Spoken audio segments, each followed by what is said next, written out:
നമ്മളൊക്കെ പഠിക്കുമ്പോൾ തന്നെ പല ആളുകളും കോഴ്സ് പകുതിക്ക് വെച്ചിട്ടൊക്കെ പോയിട്ടുള്ള ആളുകളുണ്ട്. ഒന്നത്. രണ്ട്, നമ്മളൊക്കെ പഠിപ്പിക്കുന്ന നമ്മളുടെ സാറന്മാരായിട്ടുള്ള ആളുകളുടെ പോലും കുട്ടികളെ അവരിത് പഠിപ്പിക്കാൻ പറ്റുന്നില്ല. അവരെ നേരെ MBBS അല്ലെങ്കിൽ വേറെ എന്തിനാണ് കൊണ്ട് ചേർക്കുന്നത്. അപ്പോൾ ഇതൊക്കെ കുറേ കാപട്യം ഇതിനകത്ത് നമ്മൾ കാണുന്നുണ്ട്. ഇനി എല്ലാത്തിനേക്കാളും വലിയ കാപട്യം എന്ന് പറയുന്നത് തിയറിയിൽ ഒരു സാധനം എഴുതിയതല്ല ഈ പ്രാക്ടിക്കലി ആരും ചെയ്യുന്നത്. ഇപ്പോൾ ഈ മദർ ടിഞ്ചറിൻ്റെ ഉപയോഗം, അതായത് ഇപ്പോൾ ഒരു ഉദാഹരണം പറഞ്ഞാൽ ഇപ്പോൾ അശ്വഗന്ധ എന്ന് പറയുന്നൊരു സാധനം ഇപ്പോൾ എല്ലാ ഇതിലും നമ്മൾ കാണുന്നതാണ് ഉപയോഗിക്കുന്നത്. അപ്പോൾ അശ്വഗന്ധ നിങ്ങൾക്ക് ആയുർവേദ മരുന്ന് ഫാർമസി പോയാൽ കിട്ടും, ഹോമിയോ ഫാർമസി പോയാൽ കിട്ടും. ഇത് രണ്ടും ഒരേ സാധനമാണ്, അശ്വഗന്ധ തന്നെയാണ്. ഓക്കെ, പക്ഷേ ഇത് ഒന്ന് ആയുർവേദ അശ്വഗന്ധ, ഒന്ന് രണ്ട് ഹോമിയോ അശ്വഗന്ധ ആവുന്നത് എന്തുകൊണ്ടാണ്? അതിനകത്തെ സാധനത്തിൻ്റെ എന്തെങ്കിലും വ്യത്യാസം കൊണ്ടാണോ? അല്ലല്ലോ. ഒന്നിൻ്റെ പുറത്ത് ഹോമിയോ ഒന്ന് ഒട്ടിച്ചതുകൊണ്ടും മറ്റേൻ്റെ പുറത്ത് ആയുർവേദം ഒന്ന് ഒട്ടിച്ചുകൊണ്ടല്ലേ ഇതൊന്നും ഹോമിയോ ആയുർവേദം ആയത്. അതുമല്ല, ഇനിയിപ്പോൾ പേര് ഒട്ടിക്കാതെയാണ് കൊടുക്കണമെന്നുണ്ടെങ്കിൽ ഒരേ സാധനം പിഴിഞ്ഞെടുത്തിട്ട് ഹോമിയോ ഡോക്ടർ കൊടുക്കുമ്പോൾ അത് ഹോമിയോ അശ്വഗന്ധയാവും, ആയുർവേദ ഡോക്ടർ കൊടുക്കുമ്പോൾ അത് ആയുർവേദ അശ്വഗന്ധയാവും. അതിനപ്പുറത്തേക്ക് ഇതിനൊരു വ്യത്യാസമില്ല, സാധനം ഒന്ന് തന്നെയാണ്. അപ്പോൾ ഇതാണ് ഇവിടെ നടക്കുന്നത്.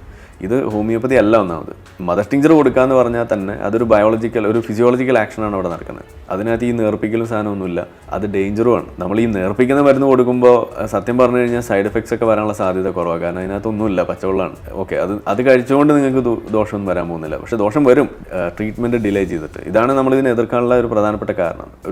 ഏതൊരു അസുഖത്തിനും ഒരു ഗോൾഡൻ അവർ ഉണ്ട്. ആ ഗോൾഡൻ അവറിൽ അത് ഡിപ്പെൻഡ്സ്, ഓരോ അസുഖത്തിനും ഓരോ രീതിയിലാണ് ഇത് കിടക്കുക. ഇപ്പോൾ പാമ്പ് കടിച്ചവനുള്ള ഗോൾഡൻ അവർ അല്ല ഒരാളുടെ തലയിൽ തേങ്ങ വീണാലുണ്ടാവുക. ഓരോന്നിനും ഓരോ ഗോൾഡൻ അവറാണ്. പനി വരുന്ന ആൾക്ക് വേറൊരെണ്ണമാണ്, കൈ മുറിഞ്ഞവന് വേറൊരെണ്ണമാണ്. അപ്പോൾ ആ ടൈം ക്രൂഷ്യലാണ്. അതിനിടയിൽ വേണം നിങ്ങൾ കറക്റ്റ് ചികിത്സ എടുക്കണം എന്ന് നമ്മൾ പറയും. വൈകിപ്പിക്കരുത് നമ്മൾ പറയുന്നതാണ്. അത് നിങ്ങൾ ജീവന് വരെ അപകടം അങ്ങനെ വരുമ്പോൾ. ഇപ്പോൾ പാമ്പ് കടിച്ച ആളെ നമ്മൾ പെട്ടെന്ന് തന്നെ കൊണ്ടുപോയി ഈ ആൻറ്റിവനം കൊടുക്കേണ്ട ഒരു അവസ്ഥയിൽ അയാളെ കൊണ്ടുവന്ന് ഇങ്ങനെ കറങ്ങി 2 ദിവസമൊക്കെ കഴിഞ്ഞിട്ടാണ് നിങ്ങൾ എത്തിക്കണമെന്നുണ്ടെങ്കിൽ അപ്പോഴേക്കും കോംപ്ലിക്കേഷൻസ് കൂടുകയല്ലേ ചെയ്യുക, ആൾ മരിച്ചു പോകാനുള്ള സാധ്യത കൂടുകയാണ് ചെയ്യുന്നത്.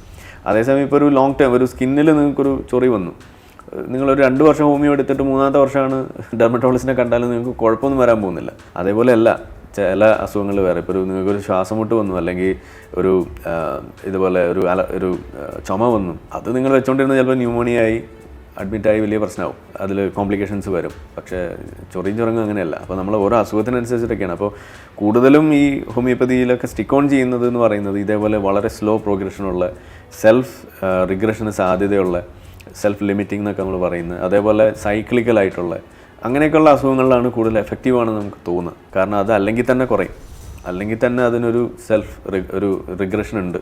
ഓക്കെ, ഒരു സെൽഫ് ലിമിറ്റിംഗ് ആണത്, ഒരു പരിധി കൂടുതലൊന്നും അത് പോവില്ല. അങ്ങനെയൊക്കെയുള്ള കുറേ അസുഖങ്ങളുണ്ട്. ഇതിലൊക്കെയാണ് പലപ്പോഴും നമുക്ക് കാണാൻ കഴിയുക ഇത് വർക്ക് ചെയ്യുന്നതായിട്ട്. അപ്പോൾ നമ്മൾ പറയുന്നൊരു സ്റ്റേറ്റ്മെൻറ്റ് എന്തെന്ന് പറഞ്ഞു കഴിഞ്ഞാൽ real diseases require real medicine. ഇതാണ്. അപ്പോൾ ഇതിൽ നിങ്ങൾ ആദ്യം അറിയേണ്ടത് ഇത് റിയൽ ഡിസീസ് ആണോ അല്ലേ എന്നാണ്. റിയൽ ഡിസീസ് ആണെങ്കിൽ സമയം പാഴാക്കരുത്. അവിടെയാണ് ഈ പറയുന്ന ചികിത്സ നമ്മൾ ചൂസ് ചെയ്യുന്നത് കറക്റ്റായിരിക്കണം എന്ന് പറയുന്നത്.